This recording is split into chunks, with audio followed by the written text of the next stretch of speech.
Good afternoon, everybody.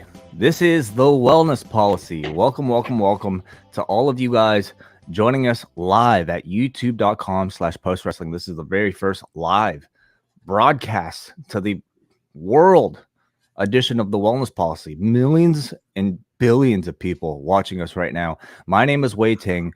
I am joined as always by my co-host here on the Wellness Policy. First of all, let's welcome everybody. Our man, your man, everybody's man, Neal Flanagan. Welcome to the show. Oh, you're muted again, Neal. Oh, good start. I'm loving this already. Great start to the new Let's start era over. of Let's restart it. I'm great, Way. This is weird because yes, we're live, and also I'm not used to hearing the fantastic tones of Raindeer, live before we go. So yeah, this is tremendous, and I hope you like my Christmassy background. It's beautiful. The background of Neal Flanagan's has evolved really month by month over this year. First it was the curtains, then the blank wall. Now we've got like a picture frame and Christmas tree and a beautiful camera even. So well done. You mentioned Raindeer. We might not be used to hearing the tones of Raindeer live, but we're used to hearing at least the one of the voices of Raindeer, we should say. He is a musician. He's a psychotherapist. He's many things. Co-host of Detox. I'm a tiger, Way. I'm a tiger. He's a white tiger today as well. Everybody welcome Jordan Goodman. Yes. Thank you, Way. I think we call I'm the rhythm of Raindeer, perhaps. Well, look at you zooming into me. This is crazy. First time using this platform. I have the YouTube so I can see the link on my phone. I have no idea what we're doing. Well, this is a great show to, start on a brand new platform because we have no format whatsoever. Some of you guys might even be watching, never having seen an edition of the Wellness Policy before, wondering, well, what exactly is this? What type of wrestling are we going to be talking about? The answer is absolutely none. This is a show where explain. Why don't you explain, Jordan? What is this show? Oh, well, this is look, I worked for Ring of Honor for a couple years, and I did that so we could do this, where we could go live on the internet within a pro wrestling media entity and talk about life. So you did all that to do. Mm-hmm. You spent years honing your craft in the professional wrestling industry to not talk about professional wrestling. Living the dream, we could say. Yeah, I mean, I've been a fan of you, this Way for like a decade now, and I had to figure out something to impress you. You could have just asked. That's really it, But I'm grateful that you're here. So for those of you who have never seen the Wellness Policy before or listened to it, we're a show that has been going on for about 2 years now on the Post Wrestling Network, and it started off with me and Jordan just kind of largely talking about topics about self-improvement, mental health, community. These are some of the themes that we've covered over the past 2 years now in the Wellness Policy, and what we've done for our year-end shows, at least starting last year, was we rather than focus on a particular topic, we open it up to everybody listening to us right now, and that means all of you. So any topics you want to talk about, whether it's about yourselves, your year, us, anything to do with some of the issues that we've touched on the Wellness Policy or beyond, we're happy to take it. So first of all, look in the show description right now, whether you're on YouTube right now or if you're a patron, look in the email that was sent to you. You will find a StreamYard link. That is the link that you call in order to get into the StreamYard room, which you don't need any other apps for. Just any sort of browser is fine. Get into the StreamYard room. We will hook you up and we will take your call. So first of all, before we get to any of those, 2022, Neal Flanagan, how would you summarize your 2022? It's been pretty good. In the news, it's not been such a bevy of fantastic news, with the Ukraine invasion, the economy's tanking. On this side of the Atlantic, everyone seems to have gone on strike because their pay isn't keeping up with inflation, which is at 10% and rising, and all of those sorts of things. But leaving that aside and being really selfish on a personal level, it's been a big year for me. I've achieved quite a few goals. They might seem small to some people, but to me, they're big. And one of them is being on the show. So that's something I'll take from 2022. Was it actually a goal of yours at the beginning of the year to be on this podcast? No, maybe I phrased that a little wrongly. No, I didn't. Wasn't angling to be a permanent member of the podcast or anything. I was just a big fan and was always tuned in live, always tried to contribute. But as early as February, I think I took part as a guest on the Inner Critic episode and enjoyed it. And then shortly after that, I think I did maybe an MCU later and thought, I quite like this. It's not so bad. And if I can just roll back on the long-windedness that I've been known for in the past with some of my phone calls, might get somewhere. None other than young Jordan there has helped me a lot with some of these things. Like Jordan and I have been in touch on a very regular basis since I was checking this, Jordan, March. So this is sort of month 10 of a very beautiful friendship that we have formed. And he takes the piss out of me quite a bit, but Jordan has become one of my best mates, and he's helped me a lot with quite a few things, not just in the podcasting realm, but outside of that as well, with work and all sorts of things. And of course, there's the work for the site as well. Because John has been tremendous about that as well, which is very fulfilling. Yeah, I mean, you're more than just the guy who reads the poems, on the Christmas show every year. You become much more than that, and we're very happy to have your regular presence here on Post Wrestling. Jordan, would you agree with what Neal has said? Would you object to anything that he just stated here factually? No, he used to be incredibly long-winded, and I talked with him until he stopped it. That's it's a very good to be self-critical. I have to be honest, that was maybe something I've noticed as well, throughout Neal's prior appearances. How did it come up? Wait, did you not feel comfortable saying something? Wai used to just cut me off after a while on Friday nights or back in the days of the cafe hangout. He would just say, "Look, I'm a pretty non-confrontational person. I've realized by nature, and so I think to let people get the hint, I will do things like that. Maybe just kind of cut them off. And I think Neal was very self-aware, even without me saying so. But I'm curious how it came up in your conversation, Jordan. Did you just flat out say, "Neal, you talk too much"? I don't think so. Neal, correct me if I'm wrong. See, I'm someone, I don't mind confrontation. In fact, it's kind of interesting to me, which is why working in pro wrestling worked for me in some degree, because it's a lot of big personalities, and if you don't speak up, then you get swallowed alive. Neal and we started doing some of the coaching that I offer, but Neal, was this something that you brought up as a topic, or was I so bold to just say it out loud? I don't remember. I believe I brought it up because I have been self-aware about it. And I used to remember occasionally during those calls saying, "I'm rambling, guys. I'm sorry. I know I'm going on and on." So I was kind of aware of it. And I remember Wai once even you saying, for someone whose work in life is an editor, which is to kind of trim stuff down and keep it tight. This is a strange trait. So yep, it's just something I brought up with Jordan. He agreed, of course, being the direct man that he is, and said, "Yes, you are." And sometimes too long-winded, and we worked on it. Well, maybe being more confrontational is something that I can strive to work on. And I always invite you guys or anybody listening, if you have anything to say to me about what I could do better, I invite it. Just say it nicely, because I'm a very sensitive person. How about you, Jordan Goodman? How would you summarize your what I would probably deem to be pretty interesting 2022? That's an adjective. Look, I'm alive, and that is worth acknowledging. So that's great. this year, maybe one of the worst I've ever had. I did see Limp Bizkit for the first time since I last saw them 20 years ago. So like I saw them in May. That was amazing. Non-ironically, even if that was not the intent initially.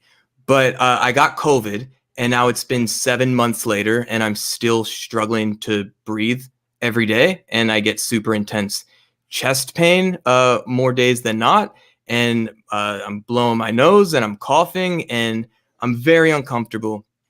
So that's cool. Without going into too much detail, I was visiting my parents in Florida for more than half of the past month because my dad has been in and out of the hospital and is incredibly ill, far more than I am.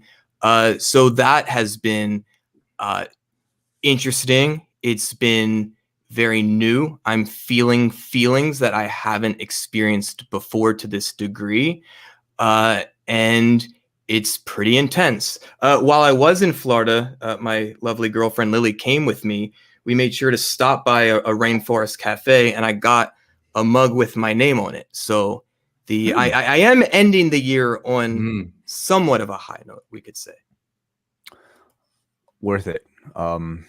Definitely. You know, anytime you visit the Rainforest Cafe to get a mug with your name on it. Well, you know, in speaking to you, obviously throughout the course of the year, I'm sorry to hear about a lot of what you're going through, and you know the fact that you're able to at least sometimes put on a smile and look on the bright side of things to be able to do a show like this is very much appreciated. So thank you, Jordan. Thanks, dude. Yeah, honestly, and Neil and I, this is something we've talked about, you know, with frequency. Humor is a big thing for me, and I don't even think it's always to mask how I'm feeling. I'm very good at feeling my feelings. I've bawled my fucking eyes out 25 times over the past couple weeks, and sometimes for an hour straight. So I'm pretty good at feeling my feelings. I'm very good and I think articulate at expressing my feelings to people like the two of you and many others in my life. But like at the same time, and I think we talked about this on the comedy episode, like comedy and tragedy can coexist. As a therapist, I'm often having pretty intense, unpleasant conversations with my clients, and we can also laugh, and that's okay. And I know for me, if I only pulled at the end of sadness and anxiety and physical pain and worry and all these things, and didn't allow for dick jokes and for levity and just for connection through humor, I certainly would be far worse off. Absolutely. My 2022 has, you know, I would say largely will be remembered for having being a parent for the first time. So that's probably been a big change, you know, starting the year off with going through my wife's pregnancy, and then the course of the, you know, the midpoint of the year, really having the birth of my son, and then, you know, getting accustomed to a new life as a parent for the latter half of the year. I mean, I think I will probably look back at it very distinctly, and it's been wonderful. You know, it really has been. It's been a challenge in many ways, but in other ways, it's the exact type of challenge that I've wanted, and I'm very happy to take on. You know, it's been very rewarding just to kind of see progression. You know, to see my son Oscar grow and do new things. You know, the simple act of smiling, you know, for the first time, I think was awesome, you know, just to kind of see. Now we're trying to get him to, like, you know, roll over and and do things like that, and little steps here and there. But yeah, how old is Oscar now? Why is he 3 months yet? 4 months. 4. Wow. Yeah. What brought on that first smile? Do you remember? No clue, dude. Like they smile at the weirdest things. I mean, I would say actually more often than not, it's faces. It's recognizing either my face or my wife's face, and yeah. And then sometimes he'll just laugh randomly, like at weird things. You know, like they're just kind of little strange people. You have no idea what's going on, but it's it's awesome every single time. So that would how I would characterize my year. I remember when my nephew was similar age and he began to look out for this one way, began to, like, when he farted, thought that this was the most hilarious thing in the world. So he'd laugh at his own farts quite a lot. Farts are hilarious, and that'll never change, right? This might be a weird question, but like, are you used to it? In some ways, yeah. Like for me, the biggest change is sort of like the lifestyle and really not going anywhere and staying at home a lot, just to kind of be able to help out, and maybe some of the odd hours a bit earlier on. But I stayed at home and had odd hours anyway, like even prior to this, thanks to COVID and just kind of thanks to like my work and everything. So as far as that goes, like the adjustment hasn't been so bad. In fact, it's been kind of nice, you know, having my wife on maternity leave and having her around and being around them a lot. So in many ways, yeah, like it's been kind of a natural transition, which has been nice. So when she leaves, when she goes back to work, that'll be, I think, the biggest change for me. I will say, sorry, Neil, one thing, and I'm really sorry about what I'm about to say, Neil. But when I do think back on this year, certainly my health and personal stuff comes to mind. Absolutely, Limp Bizkit comes to mind. What I did the first 4 months of this year, I really have no recollection of. But one of the main things that does stick out was going to New York and New Jersey with this post-wrestling community last month. Absolutely. A highlight. I mean, my first real trip out of the city, I would say, you know, since everything went down. So that was certainly a highlight. Shout out to Robert Pearson and Real Digital for allowing everybody to show up together. Neal Flanagan, unfortunately, you were caught up at the border, you know, criminal record and all. I could blame absolutely no one else, and I'm bored of telling the story, and everyone's bored of hearing it. But I have 2 passports, an Irish one and a British one. You must complete something called an ESTA. It's a visa waiver program to enter the US. I don't think Canadians need to do this, but other friendly countries do. It just means you don't need a visa to get in. And I did it with the wrong passport's details. And by the time I tried to change it, it was too late.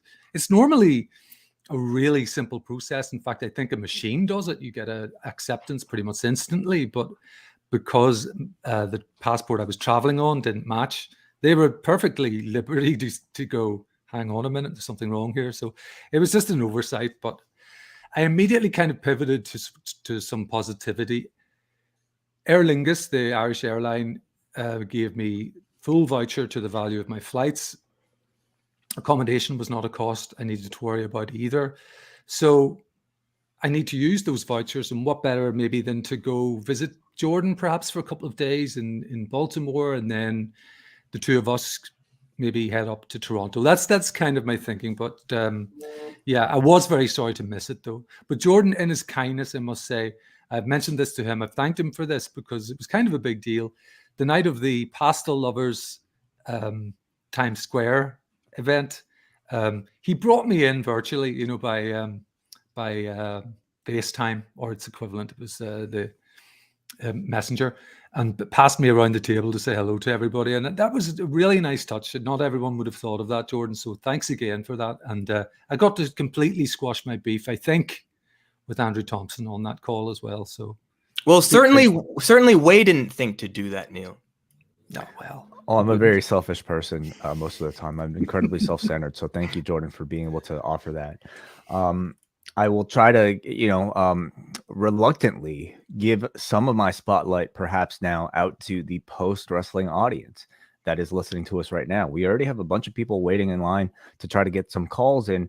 You know, those of you tuning in live for the first time, you kind of get a sense of the type of conversation that we're here to talk about, you know, whether it's about wrapping up your 2022, whatever you want to share, or if it's about a question or a comment on a topic that from an episode you've heard this season, or whatever else is on your mind. You're free to call in. Look for the StreamYard link right now in the chat. It is also in the show description. And if you're a patron, of course, also in the email.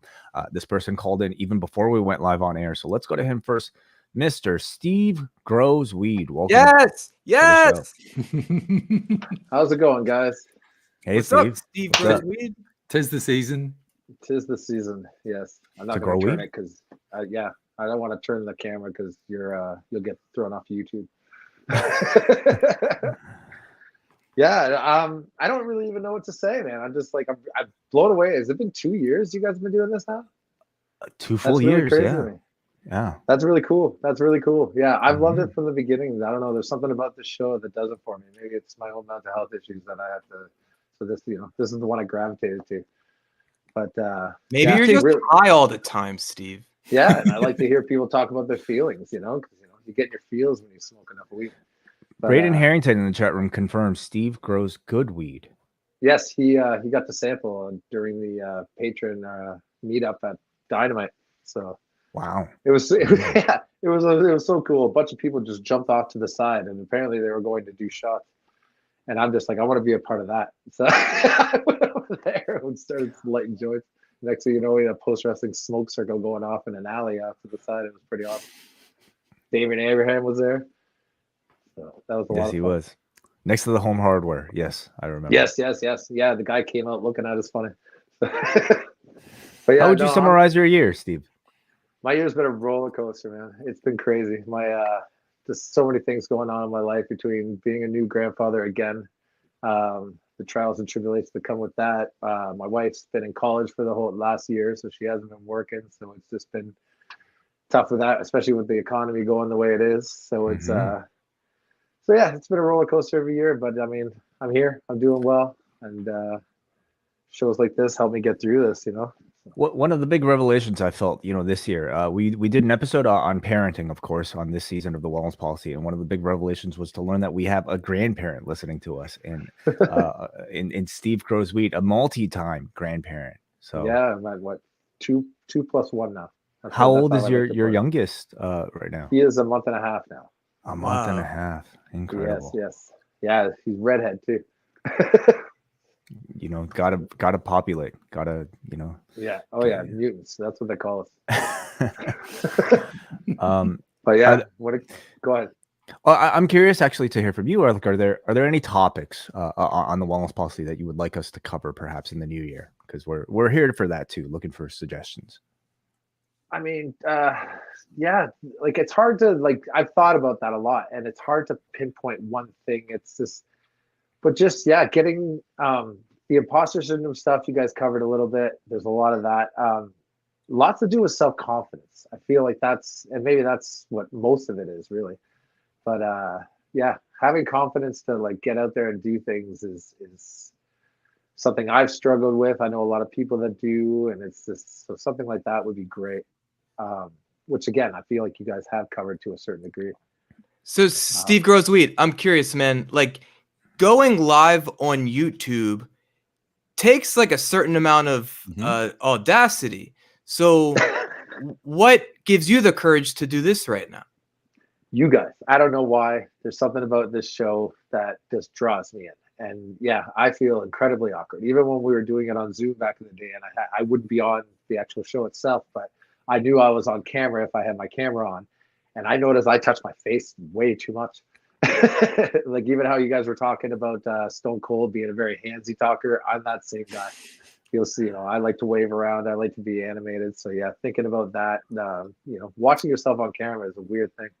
So kudos to you guys for doing it as often as you do, because I don't know, as much as I feel like I can be funny and entertaining when I want to be, I don't know if I could feel comfortable on camera all the time. Well, you do really well, Stephen. Can I just really small quick tangent? That Steve Austin thing, I couldn't think of anything more John Pollock than the story he told about the producer telling him, look, do this with your hands, do that with your hands, and just more or less saying, fuck off. Yeah, pretty much. It's tremendous. He gives a very good fuck off face, I should say. Yeah. I was listening to that audio only, so I was at the times I was driving. So I hear you guys talking about waving your hands, and I just got to kind of picture it when I was listening to it. Talking with your hands is a good thing, I think, especially for this medium. But yes, Steve Grows Weed. Do you like wrestling? I do, yeah. Probably not to the same level you guys do. I feel like I like podcasts more. I really only watch Dynamite. I really only watch AEW. I don't watch any WE anymore. I stopped probably shortly after Benoit is when I kind of tapered off. when the Benoit Mhm. murders happened. It kind of just, I don't know, something about that really got to me, and things tapered off from there. But I never stopped listening for like the Law, and then when you guys switched over to this, I was right on board, like pretty much day one. Like Well, the underground episodes, even, like I was just, but because I- I just like hearing you guys talk about it. So well, thank you for that. And for me, at least, obviously, like we all are unified by a passion for professional wrestling. But I will say, like for me, I kind of look at our podcast as just like me interacting with my friend and my other friends now. Using wrestling as almost an excuse to kind of bond and communicate and just interact with the people that I like. So you're watching Dynamite once a week, I think still very much qualifies you as a wrestling fan. So Yeah. I've been watching since I don't even know when, like since I was so young. I mean, I'm older than you guys by a bit. So yeah, like early 80s. Like you don't look it, man. I think the weed is keeping you, quite. Well, yeah, quite I've lived a chipper. hippie lifestyle most of my life, kind of thing, right? So it's like, and I feel like, that kind of keeps me like chill. But I mean, I got a WrestleMania 1 poster that I got at Maple Leaf Gardens in like '87 or something like that. Whoa. Wow. Yeah. Impressive. Okay, Steve Grossweed, thank you for calling in and being the first here and interacting with us a whole lot more this year on the wellness policy. Well, thank you guys for what you do. Thank you for bringing in Neil. I think he's a great addition, even though he's a little long-winded. But yeah, you guys are awesome. Thank you very much for what you do, and can't wait for another year of it, man. Tremendous. Thank you, Steve. Thank you, Steve. Thank you, brother. Great first call here from Brilliant. Steve. Yo, Very I good. love Steve Grossweed. too. What a good guy he is. Very good guy. I'm not friends with any grandfathers, I don't think. Okay. Hmm. Well, I mean, your own? I mean, I guess he's my friend, right? Yeah, I would say so. Yeah, I would say so. yeah. He grows weed. That is right. Let's go to our next call here. Another friend of ours, somebody I would classify as a friend to myself and maybe to all of you guys as well. Bruce Lord joins us on the wellness policy. Welcome, Bruce. Hey guys. Unfortunately, not carrying right now, so I don't know what my friend status is at there, but it's great to be able to actually join in on one of these. I'm generally working on Thursdays and can't come in, but I'm on vacation now and everything. So yeah, great. Obviously, way great to see you as always. Neil, been a minute since we did the Postmarks episode, and Jordan, we've chatted on Twitter and everything a handful of times, but just really cool to actually be in a whatever real-time space with y'all here. Neil, just to the point about being long-winded, that is something that I very much have thought about and kind of wrestled with in different ways over the years. In my case, my tactic or technique with this has always just been, well, talk faster, and then you'll be wasting less of people's times, and that doesn't necessarily work. So I think the fact that there's that, and maybe there's something to the fact that like the sort of the call-in show, the traditional sort of like wrestling or sports call-in show, whether that's based on Drive Time Radio or Stern or whatever it happens to be, I think there's that sort of environment that's very like bing, bing, bang, fast, witty, clever, da. That sort of drives us, I think, often to sort of think like, okay, I got to get in there, boom, boom, boom, boom, boom, hit these 5 points that I want to talk about, then get out before I waste too much of anybody's time. And so something like this, like a format or a slower sort of environment like the wellness policy, I think is really good as sort of a counterbalance to that kind of often very sort of rushed. We got a lot to go through. How many segments were there on Dynamite that we got to talk about sort of thing. So, don't feel bad about being too long-winded, I guess, is my rambling point there. No, Neil. thank you, Bruce. And I agree. And I think also part of it is just the dynamic of being with two other people and therefore just for the entirety of the show often and therefore having regard for their time and for other callers' time, just having that a little bit more in front of mine sometimes than I used to when I was simply a caller. And the other part of calling in is that you sometimes just get in your nerves and get in your head a little bit, I think, until you get used to it. Yeah. The other interaction we had, Bruce, was a big fight about Irish whiskey versus Scottish whiskey. Do you remember That's that? true. That's true. That is true. And, that is and true. you were correct, of course. Scots whiskey has the older blends and much more variety and all the rest of it. I was only messing.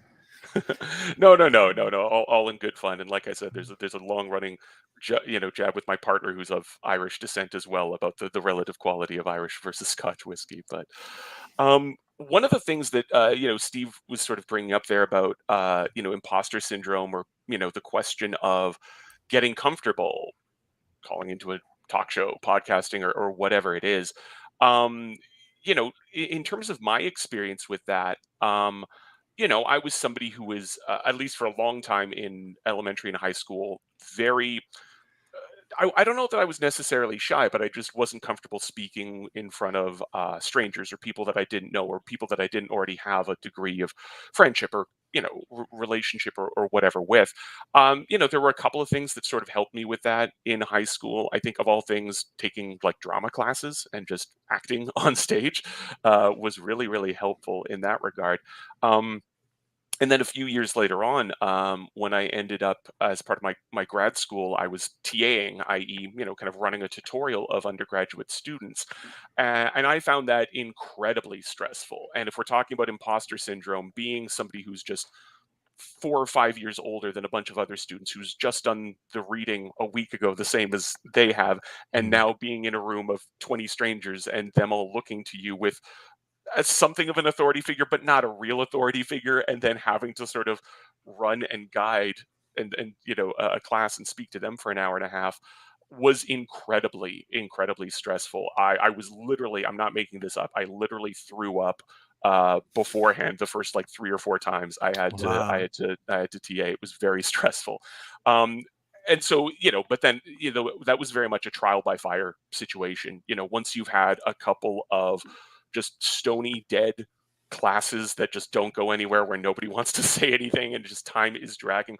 Once you've gone through that, something like running a podcast, or kind of doing mic work as a DJ, which is something I occasionally do as well, and certainly when you have an environment like the POST environment that's a lot more receptive than a bunch of bored and hungover 18-year-olds who don't really care about the reading, everything after that is a piece of cake, I've found. But so I don't know, that's just kind of a statement, I guess, of solidarity out there to Steve and anybody else who is suffering with a little bit of stage fright or imposter syndrome or anything like that.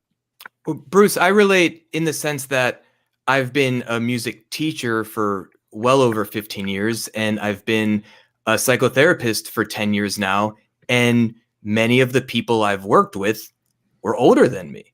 Yeah. And especially as a psychotherapist, it's like, well, I don't have some of this life experience. What do I have to offer? But I remember even being like in my early 20s, and I got a new drum student, and this dude's like a really successful surgeon in his 40s, and he like showed up in a fucking suit. And I think what helps me is reminding myself that I'm here for a reason, right? So this guy hired me for a reason. If I'm in a psychotherapy situation, I have the proper training. I was hired for a reason. Even when I started at Ring of Honor, like that was intimidating, given that I really didn't work my way up through pro wrestling, but yet on day one, I had a pretty big boy job with leadership responsibility. And when I'm in rooms my first couple of weeks with people like Christopher Daniels, I'm thinking to myself, who the fuck am I? But then I have to remind myself, well, I'm Jordan, and I was hired to be here because people see at least the potential of value in me. And that then gives me the confidence to open my mouth and say shit and see what resonates and what doesn't. And to your point, like sometimes a class will bomb, and I've had many experiences performing on stage where it doesn't go well as a musician, or sometimes even teaching and it's not resonating. And I think just going through the experiences and realizing like it's not going to kill you, and you'll get another shot more likely than not. It helps develop a trust in the process, at least for me. Yeah, absolutely. I've had that same sort of experience of being a little bit uncertain about when there is somebody who is older than me, has more experience than me in a class. I teach literature, and so we're often kind of drawing in broader life experience or world events or whatever it might be and how they resonate. And there's been times when I've sort of said to myself, like, I'm speaking to, like, in some cases, somebody who's 60 or 65 has multiple grandchildren. What the hell am I going to tell them about what this book tells you about life or whatever?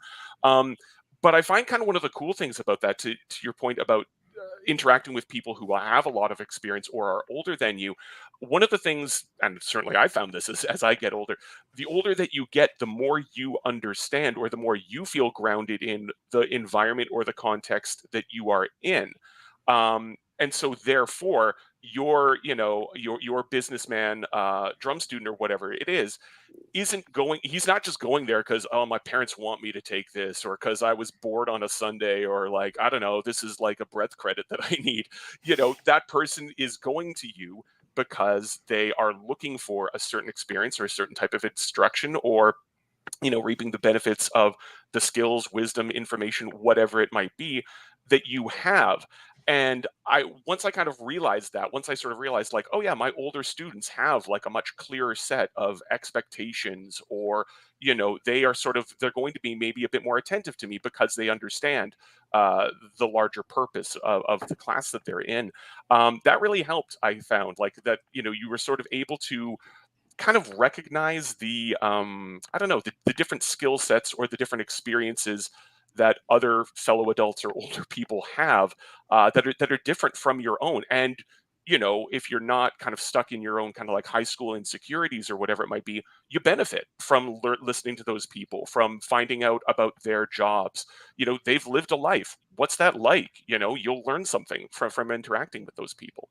Yeah, absolutely. I think it also helps to keep in mind, like, to be perfect is like hardly ever the goal. That's not realistic. We're human, as is everyone else. So even the people that I may find intimidating in a certain situation, I remind myself, like, they have their own insecurities. Like, they've had their heart broken. Like, they took a shit likely earlier today. Like, they have vulnerabilities and insecurities, and they're human just like I am. And then from a more macro perspective, if I'm ever like really feeling intimidated, like, I just remind myself, I'm gonna die. So like, what does it even matter right now to be this scared or fearful? Like, I'm gonna fucking die. And like, in that sense, that's really empowering and freeing to remind myself of that.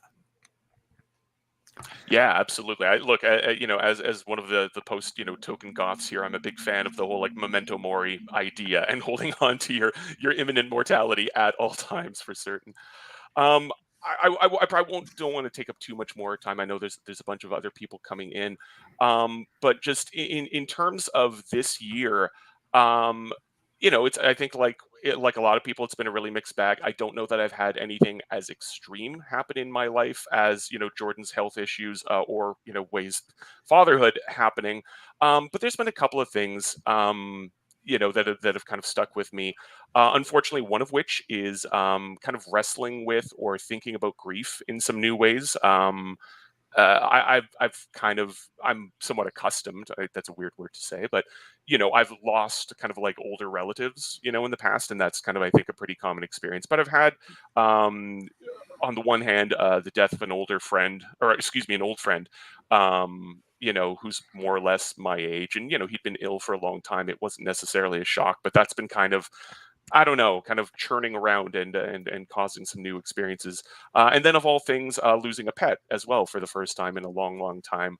And it's weird, not to get all heavy here talking about grief, but people always sort of talk about there being kind of different forms or different shades of grief. And I don't think I really ever understood that until this year, and sort of the ways in which different passings or different deaths on the basis of very different relationships, with the people around you, and how that ends up affecting you. So I've been trying to sort of be, I don't know, present and thoughtful about that as much as I can, while also, occasionally just bawling out of nowhere. But yeah, that's kind of the one kind of, unfortunately, that's kind of the one new sort of thread or new theme kind of in my year this year. Well, thank you for sharing, Bruce. Yeah. I'm kind of curious if Jordan or Neil, if you have any sort of like thoughts or experiences that you might be able to relate to Bruce with. I had some. Sorry, Jordan, go ahead. Thanks, Neil. Like as I said, I mean, in the past couple weeks, my father's still alive, thankfully, but I've been grieving a lot. You know, I've been grieving the loss of who he was as a person and as a father, and the ways in which he won't be able to be that anymore. Like some of those things just won't come back at this point. So one of my family's dogs as well. Her back legs are really not working. So while I can't fully maybe relate to some of what you've already experienced this year, Bruce, and I'm sorry to hear that, I've certainly had my own, or have had my own journey of grief in some ways, more recently, especially. And it's a process. You know, like you said, it hits you in waves at certain times. And then I feel, I'm looking at myself, I feel like a fucking fool wearing this hat and like talking, but again, like that's what life is. Like it's the good and the bad. Yeah. And I actually kind of appreciate this moment because life is real and it's serious, and we're lucky to feel grief because that means that we felt love and good connection. But with the good comes the bad. You can't have one or the other. It's, you know, two sides of the same coin. And there's something about me talking about this right now, looking at me like a fool, that I find like great satisfaction in. So again, I'm sorry to hear that, Bruce, but I'm also glad that we're able to connect in a moment like this over it. Yeah. I am too. Sorry, that is to hear about that, Bruce. Similar experiences in the past. I lost a peer when I was in my late teens, and he had an accident, fell off a seawall up in the north coast of Ireland, and it was an incredibly shocking thing. And then I also lost grandparents around the same age. Not, you know, none of them are with me anymore. So those different kinds of losses and how they hit and dealing with them. Yeah, I don't think there's a handbook for doing it. I think finally really get to grips with some of that until going through really professional therapy or counseling in some cases. But grief is as Jordan put it much more eloquently than I think I could, and probably more learnedly than I could. So I'll defer to him on how it affects us. But yes, I can relate to what you've been through this year, and I'm sorry that you did. Thanks a lot, Bruce, for sharing and giving us your time and your insight, as always, on Post. Absolutely. Good. Lovely to see y'all. And yeah, enjoy the rest of the holiday. Talk at you soon. Thanks, Bruce. Thanks, Bruce. Let's continue on here with the calls again. Look into the show description or also in the chat room. If you're looking for the link to call in, we encourage all of you guys to go ahead. You know, what is there to lose? You only live once. Let's go up next to the calls. And Brandon from New Jersey, if you are around, please unmute yourself and join us. Hey, what's up, man? How are you? There he is. How are you? Welcome, Brandon. Good to see you. Good to Brandon, see you. I got to meet you. I know. I got to meet you too. You're not that. We're about the same height. I'm happy to say that. Oh, what were you expecting? Another giant, apparently, in the post universe. Oh, no. There's enough of them. You know what? I was talking to Neil shortly after, and I don't know if I brought it up or you he talked asked. To Neil Schoen? Yeah. Yes. From Journey. And I was telling him, we were FaceTiming. We're not like neighbors or anything, but I was telling Neil, I met Brandon, and when I knew it was fine was when I just walked up to you in complete silence and just slowly put my hand through the pouch in your hoodie. And yeah, I thought it was cool. I was like, "Hey, man, how are you?" Yeah, well, then I knew. Okay, like that was the test. Like, okay, we're good. Yeah, oh yeah. I recognize you had a weird hat on too. Like, It was like a hemp like style hat, but no, it was cool. I saw no problem with the way you greeted me. It was cool. All Brandon, good. a weird hat as opposed to the one he's wearing at the minute. Yeah, I mean, he looks like Tiger Mask with that hat on. Okay. All right, where are we going? All right. It's your show, dude. Oh yeah. All right. So I got a question to ask you guys. That bear with me here, but I wanted to talk about restraint of your feelings with people, and especially your coworkers. I had a situation the other day at work.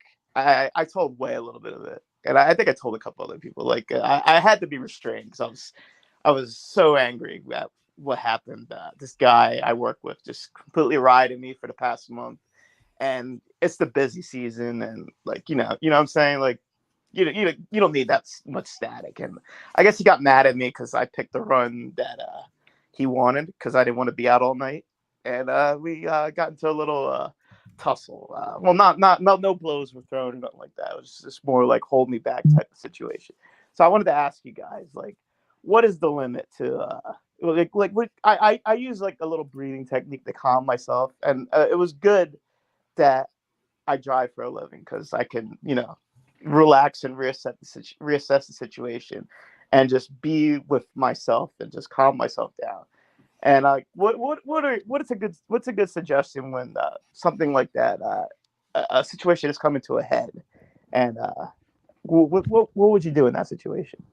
Are you speaking more so of just like grounding yourself, or actually engaging with the person that you like trying to de-escalate a situation before it gets out of control? Like, I mean, you know what I'm saying? Like, I use a lot of restraint and calm because I didn't want to get fired. I mean, I have a love-hate relationship with my shoot job, and I hated it that day, but I like making money, so I don't want to lose it because of fighting and stuff like that. But I was wondering, like, what would your recommendations be for a situation like that? Like breathing techniques, walking away, tell a joke. I don't know. Well, yeah. I mean, and breathing, specifically diaphragmatic breathing, where we're really drawing the air down to where the belly will expand. Doing that activates what we call non-clinically, obviously, the relaxation response, which is the inverse of the stress response within our body. So when we breathe in that type of way, we are literally sending signals throughout the brain and the body that we are safe and it's okay to like put the sword down. So yeah, if you're like heated and in conflict with another human being, chances are that continuing to engage, if both are heated, in that moment may not be the path forward if you want de-escalation. So yeah, I think like going into your own corners, finding ways to self-soothe, certainly a great way to take the first step. I'm curious, Brandon, did you guys actually chat this thing out, or is there still like unspoken animosity? No, there's still heat. I can't stand this guy. This guy's an asshole. There's still heat in the locker room, and I today, like, I picked my run and I left. I'm parked on the side of the Pennsylvania State Turnpike right now as we speak, talking to you. But yeah, I don't know what'll be the outcome of it. I'm a man of like talking shit out. I'm a pretty chill dude, but I mean, like anybody can get aggrieved and then snap at any minute, right? I mean, and you or I or anyone else may be interested or have the skill set to talk things out eventually. That doesn't mean that other people are necessarily interested in doing that or have the skill set to doing that. So like sometimes you just got to deal with motherfuckers, and there's no right or perfect way to do that. But and especially when it's a job or career situation, things get a bit sticky because we are weighing our options of what we value. So do we value getting our point across, or do we value keeping our job? And sometimes we may have to bite our tongue in order for us to benefit from the things that we may value more in the situation. Mm-hmm. Yeah. Is this the type of, I guess, conflict that's preventing you from doing your work, Brandon? I mean, I work, I drive for a living, so I mean, it's not going to make or break what I do for a living. But there's always like, you got to pick your run in the morning, and you got to deal with, fucking dickheads. Like when, I mean, it's like a locker room and like any other sport or whatever. Like there's some ribbing and some bullying, and it can go a little too far. So is this a situation where you might want to ask a superior to intervene? I mean, nah, I don't want to be a snitch at the end of the day. I mean, but I what I do is I just like I did today. I just pick my shit and get the fuck out of there and not deal with any of the bullshit. But I did talk to my supervisor, and I guess he's gonna talk to him and mediate with him in the situation I'm sure it'll be straightened out eventually. I mean, I don't think anyone wants to lose their job. This is UPS. It's not the streets, so I don't think you have to worry about snitching, dude. I mean, there is. I mean, we're all in the same union, so I mean, he is technically a brother. So I mean, in that parlance. All right. Okay. Well, maybe it's just like a game of, I don't know, darts or something that I don't know. You could solve it some other way, but like what I tend to do, like in times of conflict, is just like is focus on my personal goal. Is me confronting this person going to help me get to my ultimate goal? And if the answer is yes, then yeah, like do something about it. But if the answer is no, and I could just weave past it in order to get to my destination, then just focus on your destination. Amen to that. What do you think, Neil? Go ahead. Well, I want your perspective. I'm the wrong guy to ask, Brandon, because I'm deeply non-confrontational. But you're Irish, though. You're a fighter. You're a bro. Fighting Irish. But I mean, I don't know. It's just I've never been one to step up to all of that. I just tend to walk away and feel I will judge the other person and say that and think that they're a dick. But I think where I go in my mind is, okay, that person's a dick. They're not worth my time. They're not worth my headspace or getting into trouble over or that kind of thing. But I understand that maybe I'm in a position where I don't have to deal with troublesome people just as much because I work from home a lot these days, and that helps with that. And if someone's in your face, then that's a different kettle of fish. But it's just not something I've much experience with. Call them right now, Brandon. Get them on the phone. Let's solve this right now on the wellness policy. Papa rated, right? That's it. Yeah. But yeah, that's I got one more thing too. I did a lot of self-evaluation of myself this year, 2022. This is 2022, right? Yeah. Okay. Still. No, I'm nobody's perfect, especially me. I've done some stupid shit, and I've pissed off some people, and I've done a self audit of myself, and I want to be better as a human being, and just ignore the static and not let stuff get annoy me and stuff like that. I just want to grow from that as a person, and that was 2022 in a nutshell. Well, you have our full support, Brandon. Yeah. Thank you, man. I appreciate you guys. Absolutely. Just me speaking, like I feel like my relationship with Brandon has really taken a bigger step this year. I mean, we didn't really know how to like deal with this guy for a long time. He's just like the guy like who would call in at the end of the show and be like, what an interesting man. But now I will genuinely say that this guy has become my friend, and he's somebody that I'm consistently impressed by how much he knows about so many different things. So anyway, I don't, maybe some reflection from other people, might be beneficial for you to hear, Brandon. I agree with that, and that tree stump right there, he looks very intimidating, right? You won't want to fight that guy. All right, guys. Thank you for listening to my perspectives on life and stuff like that, and my issue. And I appreciate you guys. I love all of you guys, and enjoy the day. Thank you. We love you, Brandon. We love Brandon. you. We love you. A tremendously interesting man is Brandon from New Jersey. Sorry, I went to my next call a bit early there. But the couch that you just saw happens to belong to another man we've grown to know very well over the course of the past year. In fact, the man who made his trip all the way over to our continent from his this year, and a man who's about to go through a lot of different changes himself over the course of the next year. His name is Dicky Bird. Oh, Mr. shit, Bird. look at that. Is that where the baby was conceived? Oh, jeez. Yes or no?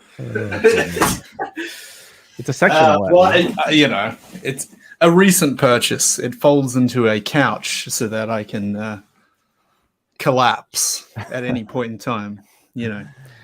How you been, Dicky? Long time. Yeah, good. Good. What's going on? I saw you guys are doing a show. Well, what time is it over there, first of all? It's 7 a.m. 7 a.m. Good morning. Yeah. At about 3 hours sleep. So I'm getting some good practice. Yeah. What's the latest? Well, I just thought I would call in because I guess like over the past year, this has been one of those shows that I've been constantly compelled towards, even at 7 o'clock in the morning, sometimes 5 o'clock in the morning. I don't think there's any other show. I'm sorry if you were doing Rewind or Raw at 5 o'clock in the morning my time. I don't think I'd be getting my ass up to listen live or anything like that. So this has been one of those shows that I've found myself actually making an effort to come to. I mean, probably not so much in the first year, but this past year, yeah, definitely.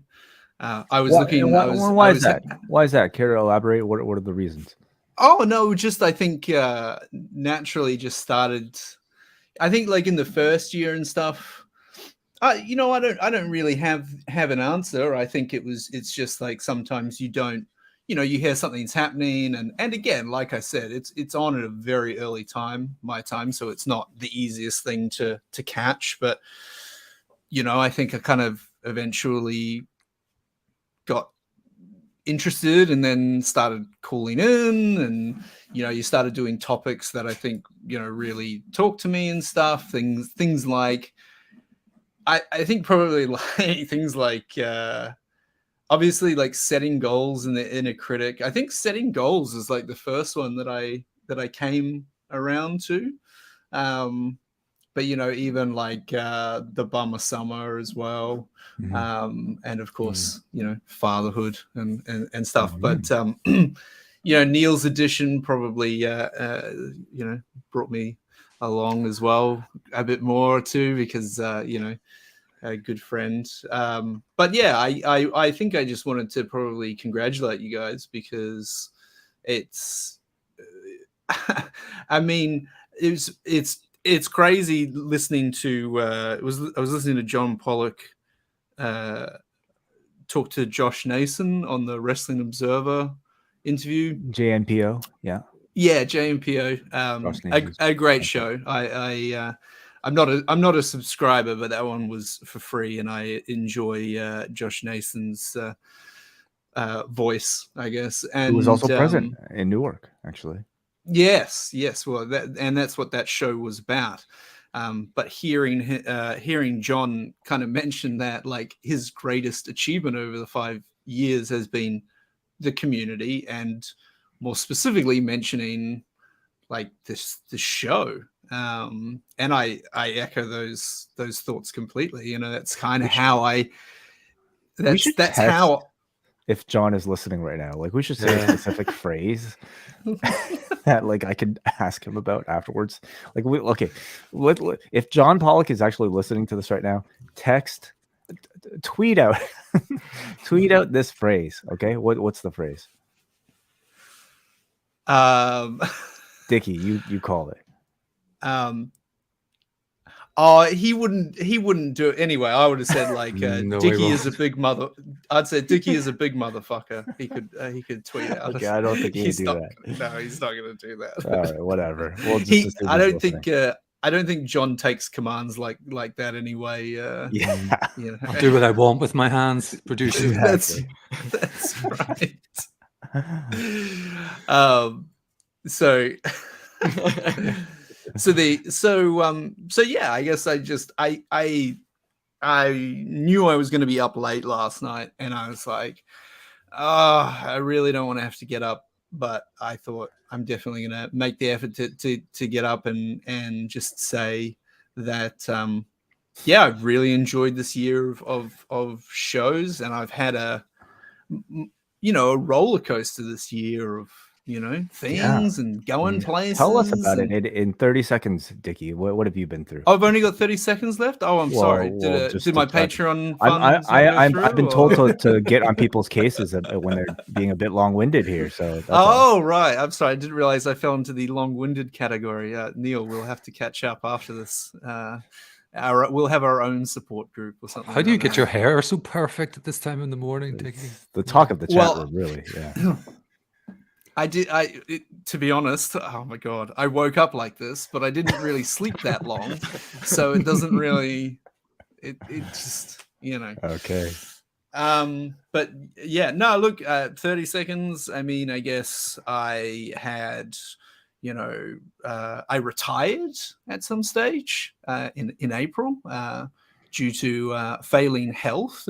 Then my health got better, and then I went I went on a big trip, almost killed myself, obtained high blood pressure. Okay, just stop right there. What do you mean? Like your near death experience? Oh, I went to a burger place in Las Vegas called the Heart Attack Grill. Okay. Which I saw the Great O'Khan had actually he had gone to with I don't know, Jeff Cobb or something, and you get this absolutely disgusting burger. Yeah, okay. Like ridiculous. Like the photos I took of it were just amazing. And it legit made you ill? I mean, I ate the whole thing, and then so like because of my health, like I have a blood pressure monitor along with a lot of other instruments that I took with me. And the day after I ate this burger, the reading was telling me, bad. I had grade 1 hypertension or whatever, and didn't go away until probably about 3 weeks after I came back. Whoa. Well, it didn't help because there was nothing else to eat in that country. No, it's even worse. That has to be their smallest burger.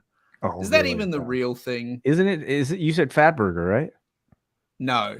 Oh, Heart Attack Grill. Heart Attack Grill. Okay. Anyway. Oh yeah, this thing is more ridiculous. But yeah, then after that, it's everything else, right? It's Panda Express, deep fried shrimp at Panda Express. There's Whataburger. No, not Whataburger. Wahlburgers. What's a Wahlburgers? There you go. That's the one. You ate that? Well, I didn't have the octuple bypass burger, but I had the one with three patties, and yeah. Yo, America sucks.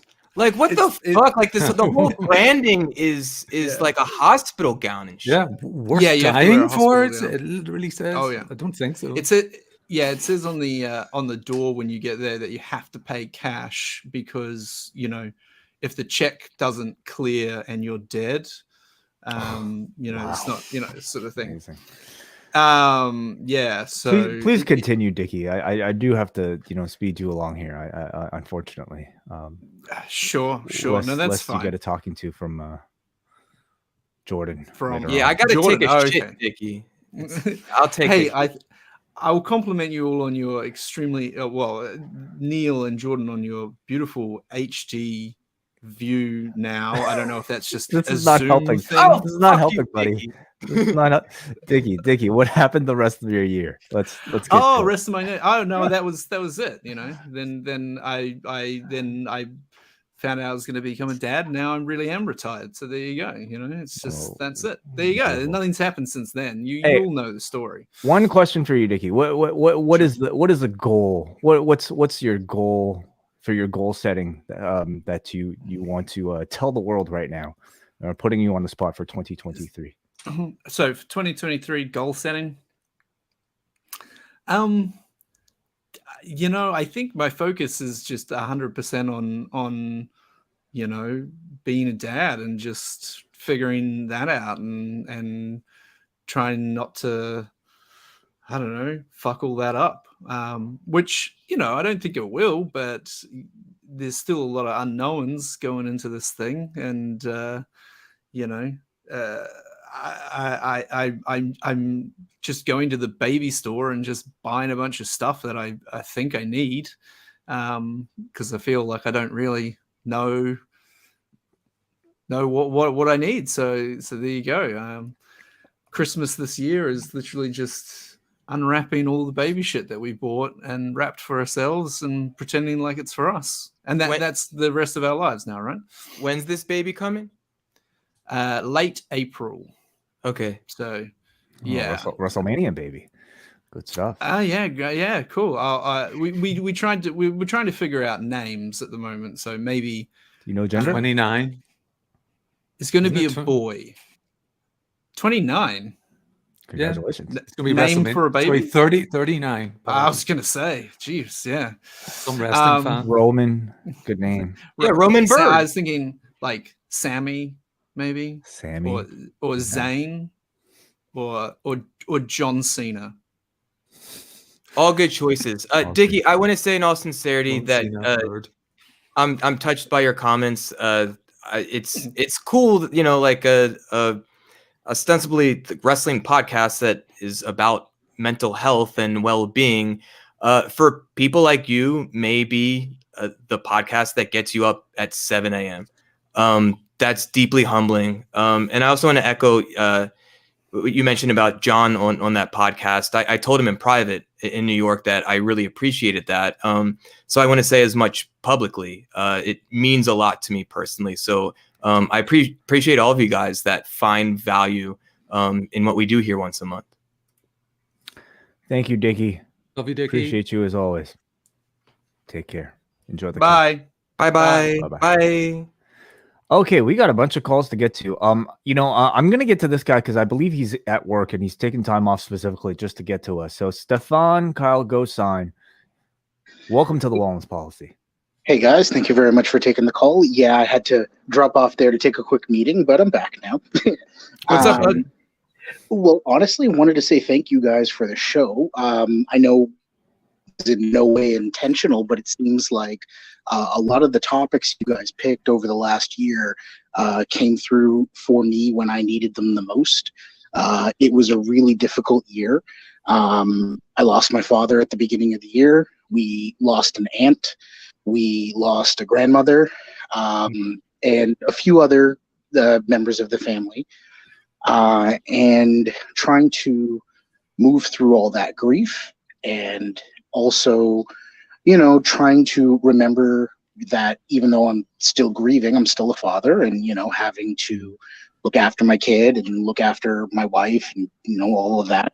And you guys have been really helpful, despite the fact that it's really difficult for me to join these shows in the middle of the workday. But I try my best, and I definitely listen to them every chance I get.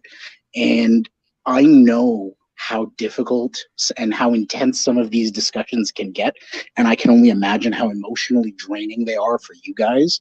And so, as part of your listener base, we just wanted to thank you for it.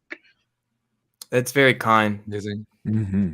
Thank you. So much, Stefan. And so sorry to hear about that. Sounds like a particularly tough year you've had. But we're very grateful for your attention and you being a part of this community. Thank you. Thank you so much, Stefan. Thank you, No Stefan. problem. And the only other thing I've just got it, and this is just for Wai. If I recall correctly, your wife is in healthcare, which I'm not sure if she's a shift worker or not, but if she is, when she goes back to work after her mat leave, I promise you, your world is going to change, my friend. nothing about that first year of my child's life was anything like what happened after my wife went back to work. Oh, It has God. been such a difference. Oh no. Yeah, I feel The boost. I feel parenting will really start for me once she's gone. So I thank you for the scare. Good luck, Stefan, I though. You can appreciate handle it. It's a reality check for sure. I appreciate you. Thank you. No problem. Take care, guys. You too, Thank you, brother. Stefan. Yeah. I you know, it's a fact that I was already well aware of, but now I shall prep myself even more so. But you know, I think Stefan, like we pick a lot of these topics just kind of based off of like what we feel ourselves, you know, might be relevant. And sometimes we go to of course the audience, but largely like we just kind of bat around ideas ourselves of what we would find interesting. And maybe it's because I recognize like our listenership is probably like of a similar age to us, that maybe we're all kind of going through a lot of the same things at about the same time. And it's honestly it's a thing that I'm happiest with is the fact that like as a 38-year-old man, like I don't know how many spaces I really have to, you know, engage in these sort of conversations. So I'm incredibly grateful that like, you know, we've managed to kind of build something like this and that people are receptive enough to, you know, call in really. So Agreed. I know I'm still to a degree the new guy, but this is just, it's incredible to hear these things. You know, I suppose people are on holiday and, or on vacation have a chance to call that don't normally, but to hear of what the show means to people is very meaningful to me, and I'm sure to the two of you as well. I mean, Jordan, it's not giving away any confidence, I think, to say that you were approached by a listener in New York who said that they, you know, they can't join the show live very often, but will listen to it with a notepad and really gets an awful lot out of it. And that it's just amazing to hear stories like that. The person must have quite the notes about this heart attack burger in Las Vegas. So of all the notes you need. Let's go on here with the calls. Let's go to Hanzi, who's been waiting very patiently. Thank you, Hanzi, for joining us. Hey. What's up, man? What's up, man? Happy holidays to everybody. Same to you, Hanzi. No, I don't got anything specific to talk about, but I'll just say that you know, being, you know, mentally ill, whatever, you know, I have struggles. So I mean, I felt this year as much like, you know, as much as like, you know, the world's just going to shit, like nonstop sports entertainment and other fields of, you know, stuff like that, whatever. To distract myself, I just found myself this year like other than catching up with the wrestling, I you know, I partook in like a lot of stuff that's on this channel, whatever. But I also just found myself just, you know, either just doing my own thing, like, you know, expressing my own stuff to get out off my chest, or just kind of, you know, not like catching up with like every TV show and movie, even though like I kind of feel left out because I don't get cultural references, but I feel like my life's a little bit much more easier because it's hard not to keep up with wrestling. So like at least I've done a good job in the like because in the last 10 years, like I've been more pressure, like I felt more pressured because I'd be on Stern, whatever. So I felt like I had to be connected with like what's popular in pop culture and movies and all that. And I feel like the more as it goes along, I just don't really care as much anymore about like I'd rather be a general fan and all that kind of stuff, whatever. So I feel like that has taken like, you know, it's been freeing mentally at least, that I'm not like pressuring myself to get caught up on stuff because I'm distracting myself because I don't really want to think. You know what I mean? I think you know, sometimes I get caught up in my own thoughts, and I try not to like think about myself, but at the same time, you got to confront your thoughts. Because I feel like sometimes if you spend your time like I used to spend my time like in a hive mind position where I feel like you know, I couldn't be alone with my thoughts anymore. I couldn't be alone with my thoughts. I'm afraid to confront some of my thoughts, and I feel like I do a better job now, at least maintaining being by myself a little bit, because I kind of am a loner a bit. I mean, I know it's a bad aesthetic to have, whatever, but like, you know what I mean, I just feel for my mental peace, whatever. And then, you know, that's why, you know, I don't try to overreach myself to like hang out with everybody on here, because like I don't want to. I know I'm a lot to handle, so I don't want you guys getting sick of me. I know there's some people in the audience that might get sick of me, whatever. But like, you know what I mean. So I thank you guys for you know, being a good platform for me to come on and kind of like shoot the shit with you guys. I feel you guys have insightful conversations and shit. Well, we thank you too, dude. And I just want to say, like, on behalf of all of us, we think of you as a very valued member of this community. I appreciate that, man. With the clock, I thought you're gonna go on more and compliment me, but that's just joking. But for real, you guys have like helped me out, with being able to communicate with you guys. You know what I mean? I've grown a little bit more closer to like a lot of you through this, and I got a chance to. I met Wai and John before, like in 2018 or whatever, but it was cool catching up with a bunch of post. I had no idea that Brandon from New Jersey was in Toronto that time, because I didn't. I keep thinking that picture that he used of the MMA fighter on his screen. I keep thinking he looked like the guy, so I did not recognize him, and I kind of feel bad that I didn't say hi to the guy, because when you showed a picture of him with John at Tim Hortons, I'm like, that was Brandon from New Jersey. So I kind of feel bad that I didn't get to say hi to Brandon from New Jersey. I recognize that guy, but I didn't get to say hi to the guy. So but anyways, Wai, Neal, Jordan. No, sorry. Thank you for letting me come on throughout the years, and I will try to at least have a conversation. Sometimes I like what Bruce was saying earlier about how, like, when you come on the air, you want to get your points and you want to just leave, because I just feel like I don't want to waste any of your time. So I never like try to sit down and have a conversation, because I'm kind of scared that, like, if I stop talking, then all of a sudden, like, then I gotta go. So I just try to get my point out. I'll try to ease up more and try to like have a conversation instead of just shoehorning my points in, if that makes sense. Definitely. No, we encourage it, and let me just say, we can always rely on Hanzi to, when we open up the phone lines. Not many people call in. Like, we open up the opportunity for people to get their thoughts on like a SmackDown, or just like, their thoughts on like the wrestling world. And a lot of people are either maybe not interested or they're too shy to do it. And Hanzi does not have that. He's always willing to, participate and start the thing, just the line of calls off. So we are always appreciative of it.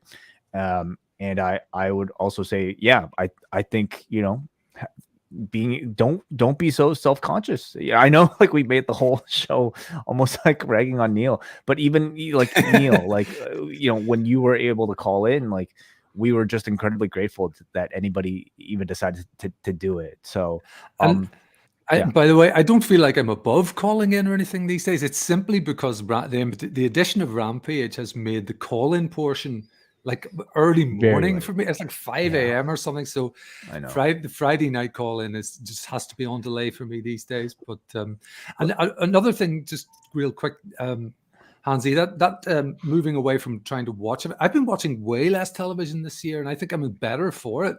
I don't care whether I'm up on what people are talking about in work.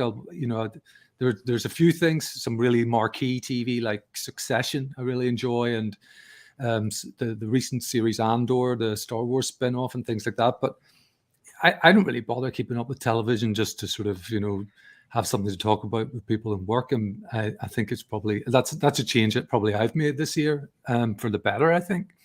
Yeah. I also think the reason why that, I mean, maybe we're kind of moving away. I think in some way, society itself has become a TV show in its own, basically, where we're now the studio audience, and now we're also the acting members in our own little shows now. And what I mean, it feels like we don't even really need TV and all that anymore. We are our own. We have our own thoughts and all that type of stuff. So that's why I feel like it's transitioning more. I feel more people analyze podcasts more than they analyze TV shows and movies now. You know what I mean? But listen, guys, what's it called? I had a good time calling in throughout the time, for the show, and other times.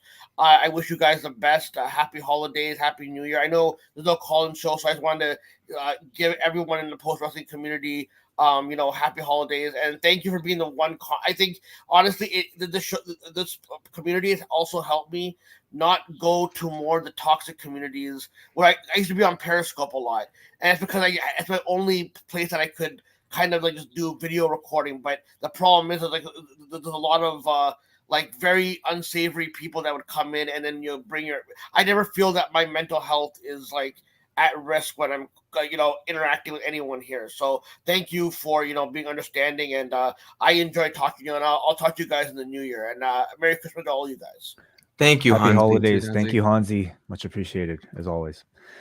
Let's go up next to this person is waiting patiently before he goes grocery shopping. So let's get to him before others. Mike Murray and Nora Murray. Welcome to the Wallace Policy. Oh, you might be muted. Mike's mic might not be exactly working here. So you might have to check your audio settings, Mike. There we go. Turn your radio down, Michael. That's what they say, right? Now his video is off. Oh, this is going so well. Uh-oh. What's up? Now we got you. Now we got you. Jordan, what's on your head, man? Yeah, what are you wearing? But what are you wearing? You don't even live in San Francisco. I'm wearing a 49ers hat. Well, I'm wearing a tiger hat. Is that a tiger or a leopard? I don't know. Stripes or spots? Which one? Stripes. Stripes. That's a tiger? Tiger. Checks out. These are the important questions that we're going to ask today. How are you guys doing? We're good, dude. We're good. Are we ragging on Neal for being shy, or what's going on? Or is that Neal's too good to call into everybody now? No, we're ragging on you for listening to us through your speakers right now. I'm in the car. Waiting to go into the scary hellhole that is No Frills, and Wade's gonna know what I'm talking about, but you guys won't. No Frills is like the discount version of a larger, fancier grocery store chain, if that makes any sense. Yeah, it's all you need. And today is I don't know if you didn't hear this, Wade. Tomorrow, all the schools are going to be closed. Wow, really? Today early, the storm's coming, so we got two days before Christmas. And a snow day tomorrow. The grocery stores and the malls and everything are insane. Oh goodness! I'm so glad I did my shopping yesterday. Good for you. Good for you. This echo is really. This echo is really. I apologize. I wanted to say hi. Wish you guys all the best, and I will get the hell out of here. All right. Hope you guys all have a great holiday season. You too, Mike. Except for Brandon, if he's listening to this. Mike. All right. And I'm going to catch up with you guys soon. All right. Yep. Thank you, Mike. Care, love you guys. Happy holidays, Mike. Nora. Enjoy. Nora. Love you too, Jordan. What? See ya. Nora, say a bad word. What? What's not a bad word? Say a bad word. The F word? Sure. Say the F word. This is poor parenting here, guys. I know what it sounds like in French, but it's a seal. Yeah, do you know what seal is in French, Jordan? In fuck. Hey! Another parenting episode needed. Okay, thank you guys. Bye-bye. That's tremendous. Terrible. Fantastic. Wow. What a debut from Nora here on the Post Wrestling Network. Hey, this person has been waiting also very patiently, so let's go to him up next. And I believe the first time we're seeing this person on camera, no less. Let everybody welcome Hacksaw Jim Powers. Yay! Whoa. A constant here. Hey, I had to in put the something post-wrestling on my head because you guys all have stuff on your heads. And this was all I had. Hey, nice so to see you. Beautiful. Nice to see you, Hacksaw Jim Powers, after all this time. Yeah, well, you remember our date. I hope. Yes, a long time ago, actually. Yeah, we were with the Honest Eds or something, didn't we? Yeah, we went to brunch. You had a UFC. You were in town. Yes. UFC. Hacksaw Jim Powers is the name from really our review away days back with the law. And you took a bit of a hiatus from when we started Post Wrestling, but you've come back in a big way, haven't you? I never stopped listening. Okay, great. And thank you, though. That it's good to hear that I've made such an impact. But it's so nice to see your beautiful faces. Honestly, like you look like 1080p. Jordan's 4K and Neal's 8K. He looks damn. That's it. That's it. It's great to see you. No, can I go with Chris from Ottawa because I know that was another calling handle that we've seen, because It's okay. I am fixated with the avatar that you use on the Discord. I forget who that actually is because you've sent gifs of that person as well. But yeah, it's strange to see people for the first time. Yeah, like I'm nothing if not delusional, and so I use the same avatar I had on the old message board, which is the old chairman from the original Japanese Iron Chef. That's what that is. It's like, just like the name or moniker Hacksaw Jim Powers. It's something that made me laugh in the moment, and now that's what it is. But by the way, if you're listening to this, youtube.com/post wrestling if you want all of these visual references. Also, postwrestling.com/Discord. It is the hub of the community. A lot of the people that you've heard today, have all convened there, and that's where also you'll find the Wellness Policy channel as well. If you want to talk about anything that we've discussed on these shows, it's so lovely. They just had an awesome time celebrating the World Cup as well there, which was a lot of fun. That's right. What topics would you like us to cover more next year, Chris? Oh, gee. Gosh, I hesitate to offer any because I've appreciated the pleasant surprise each time, and I'm not just blowing smoke with that. Like just keep riding the wave. I think your instincts have been really good. That's my own personal kind of opinion on it, and so it's nice to check in, every 3-4 weeks with the rhythm of it, and listen. I find it helpful, especially I'm like a lot of people, I think, in that 2022 was a real bastard, and so it's one of those supports that I've appreciated having this year. So keep it up is all I can say. And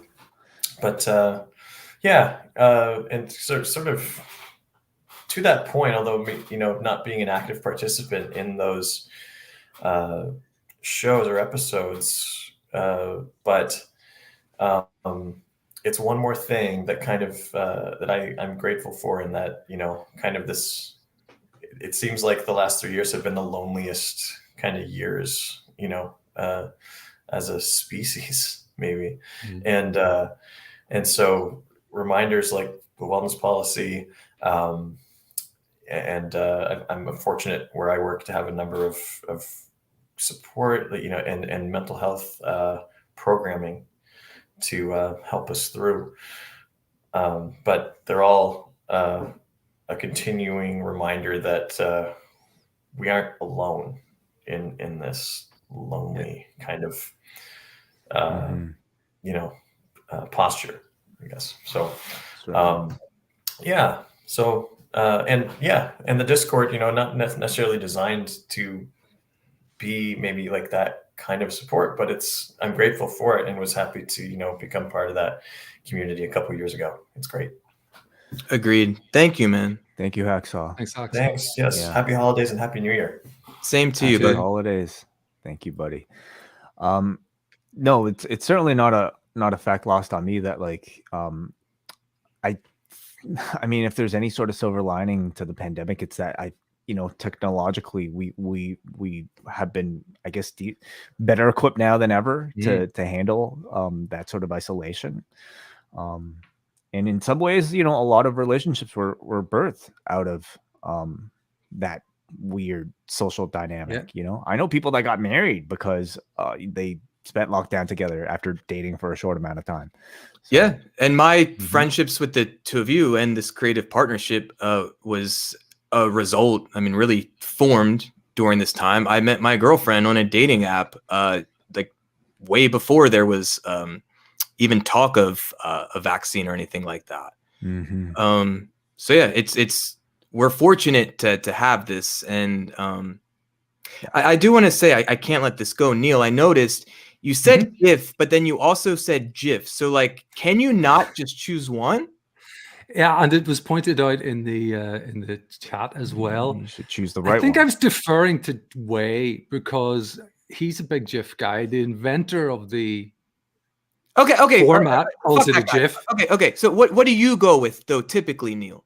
Typically, I'm in the habit of saying GIF. Okay. So I'm trying to correct myself because I'm with Wai. I think he's correct. Because there are words that begin with G, like giraffe and so on. It doesn't have to be a hard G. The inventor of the format says it's a GIF. Maybe we should call it a GIF. It's GIF. Well, I'm a GIF guy. What is your justification? Because that's what I'm most comfortable with. I don't think that matters. What if I called you Gordon instead of Jordan? Because I'm more comfortable saying Gordon. In elementary school, my bus driver called me Gordon. The only person that consistently called me Gordon drove me nuts.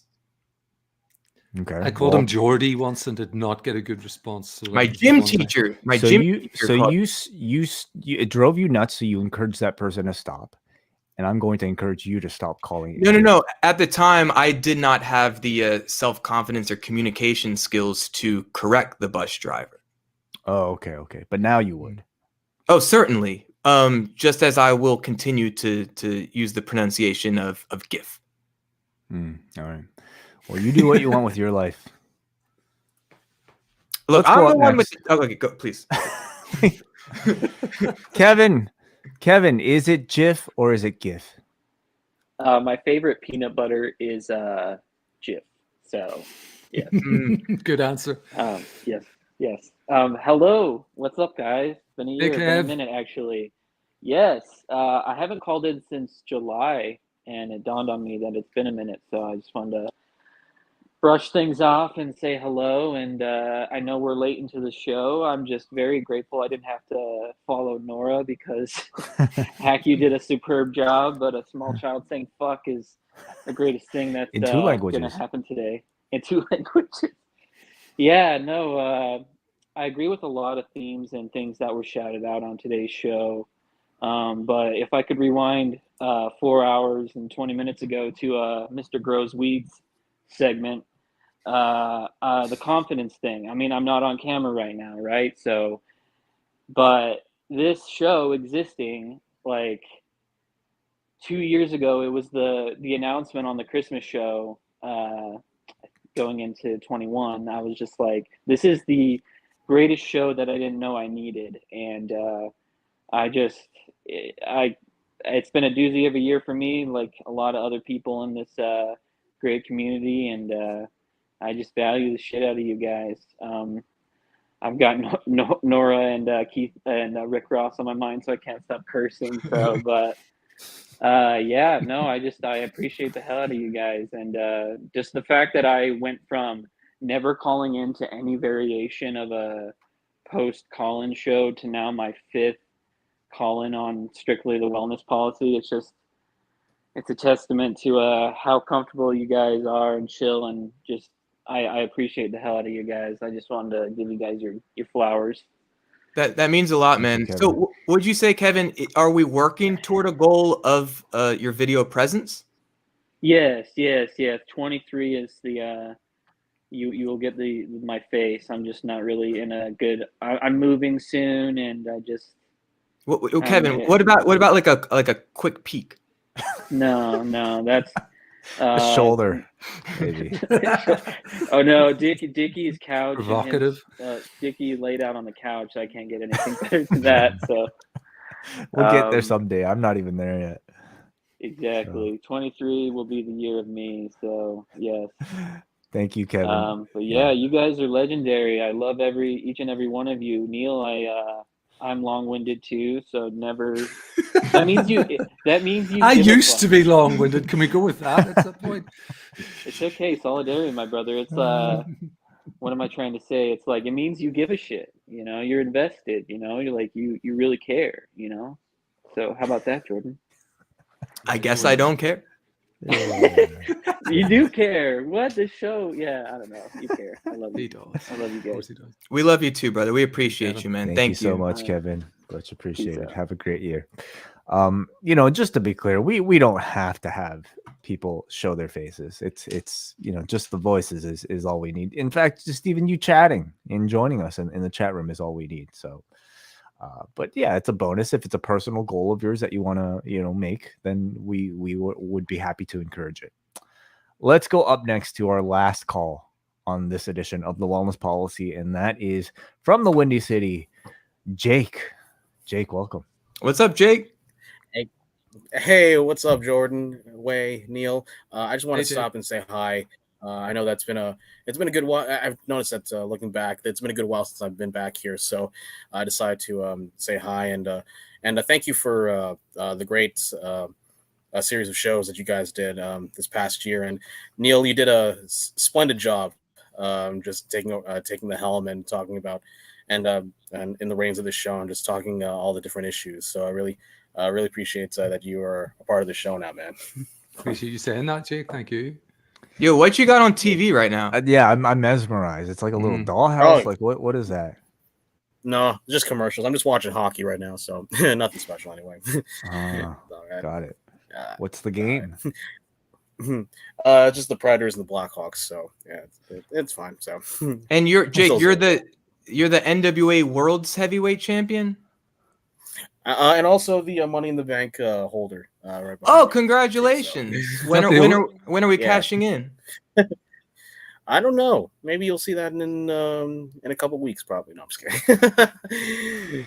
He cashed in on his choice on Rewind Away this week with a great selection. Yeah, Tremendous conversation came out of that. I thought really enjoyed the conversation that came from that. Jordan has kind of jokingly like it's like okay. we kind of joked over it. So Wai and I are talking about, oh, I mean, hey, it's 2 years ago. I mean, how old were we then 2 years ago? So a lot has happened in 2 years, certainly. So I don't know that. In all seriousness, so looking. How are you celebrating? Sorry. How are you celebrating Christmas? Oh, yeah. So thinking back on that, so I'm here with the family right now, and here's the thing, though. Looking back at the past year, it's been kind of like an up and down year for me, which is really like helpful and kind of helps me look in the mirror at myself and see just analyze myself on what I can do to improve as far as as a person goes and as far as professionally, and it's a very special time here because I just finished.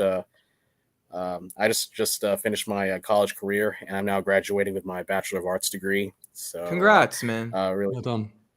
Yeah, awesome. Yeah, I just finished a couple weeks ago, and then it's been Thanks so much, guys. It's finally done with my 20 plus years of school. I'm just kidding, and just finally really excited and nervous at the same time, just like heading into the real world, but I'm all up for the challenge, and that's kind of like part of my goals for the next year. And we are celebrating that for Christmas, having the entire family together, and also seeing the big tree down at Michigan Avenue at in downtown Chicago. So just to celebrate that, and it really is. I really am thankful for all the challenges this past year, and me as a Christian, the Lord has given me so many blessings that really surpasses any of my understanding, and just giving me peace and all that. So it really is helpful, and I mean, just want to let that out, and seriously, it's been one heck of a time, and I gotta say, I think a goal for me next year is that I definitely want to travel more. If that's a good one, because I've been ever since the pandemic and all that, I've been pretty much stuck here in the Midwest, and I've been thinking about it for a while. And next month, the family and I have booked a trip to go back home to the Philippines to visit the extended family, which I'm really looking forward to. Yeah, awesome. So I think that's a good idea, just to have in that sense, maybe to travel more, visit Southeast Asia, maybe go to Japan or Hong Kong. So hopefully, fingers crossed on that. I hope you get those experiences. Jake, one question. I apologize if this is unchristian of me to ask, but did what fuck who Ryan who'd you meet? Yeah, the American Idol guy. What's his name? Seacrest. Ryan Seacrest. Yeah. Did he smell amazing? He looked amazing. Okay. Yeah, he looked amazing. Yeah, I would definitely see that. Yeah, I mean, it was pretty awesome. Like, the station that I worked at, that I work at currently, we kind of got like an invite to go to like a dinner party, filled with like a bunch of industry professionals, and yeah, I mean, and then all of a sudden, he came along, and then came along and saw our little table and decided to say hi. So it was definitely a dream come true as like going into broadcasting, and as I graduated with my bachelor's in communications, it definitely was he was one of the guys that I really looked up to as far as modeling a career in radio and television. So yeah, it was an awesome experience, and he couldn't be more gracious, and he didn't have to do that. So it's like, people say, I know that some people say don't meet your heroes, but after that, like, I couldn't disagree more, really. I met Wai Ting. It's amazing. So you might be too young to remember, but are you aware of the kids game show that he hosted? I think it was on Animal Planet in the 90s. I remember like there was a water slide. I think it was called Click or Outdoor Game Adventure. Yeah, I'm pretty familiar with that. Oh, look at you. So you're the real deal. Well, dude, like you're clearly in some like good rooms, and I would say like keep chipping away like day after day, like toward your dreams or whatever feels interesting to you. But it seems like you're on the path.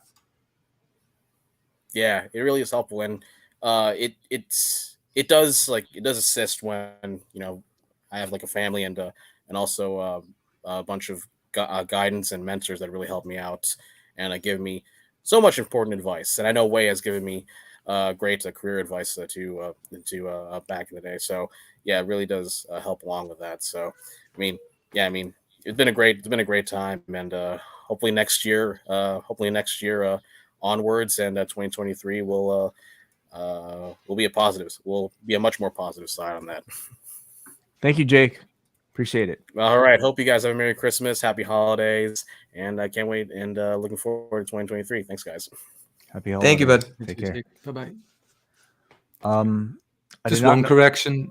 Yeah. I've never taken the reins of this show, and Jordan would not want me to want that out there. You've partially taken the reins. I mean, taking the reins is like being in the seat. I would say. I guess, yeah. If that's what you meant, Jake, then yeah, I own that. But to me, what are taking the reins anyway? Like, it's a horse riding metaphor, isn't it? Sort of, taking control. Is that where you get reindeer from? Huh? Possibly. Because like Santa's always like yanking on like their necks. Yeah, true. It's the rope. Okay. Right. Yeah. Huh. All right. Reins without a G. Yeah. Anyway, did you guys ever see the Beavis weird and way to- Butthead Christmas thing where Santa Butthead and Beavis was the reindeer and Butthead would keep yanking on him and whipping him? I don't think so. Haven't, no. Oh, it's wonderful. Okay. Is it on Paramount Plus? Neil, I think Wai's done at this point. Yeah, no, I think we're good. What are we doing next month here on the wellness policy? So I just texted him. He said like I think we're good. So we got January. What is this? Thursday, January 19th. Are we all still good for this date? Yeah, I think so. I am. Okay, so my dear friend, his name is Matt Halpern.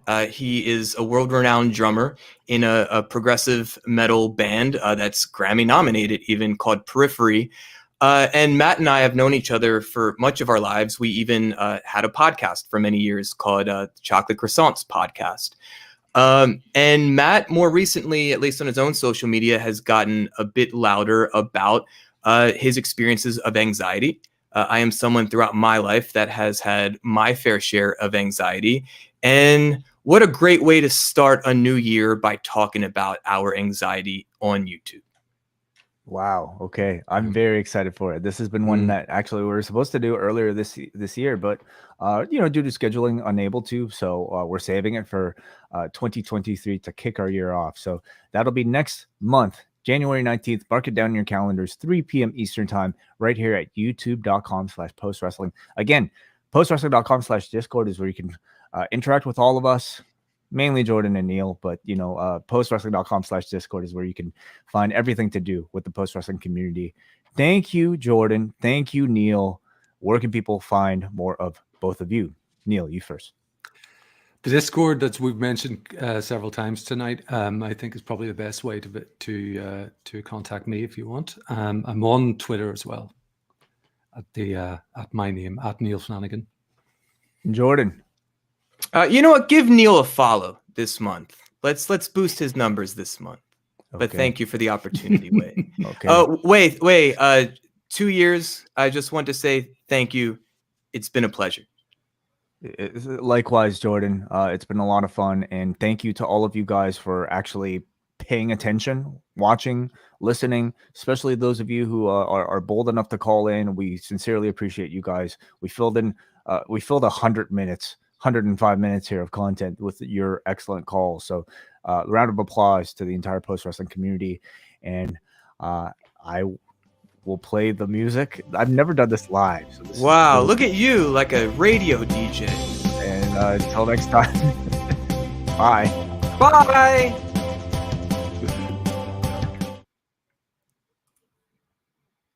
Whoops. Okay.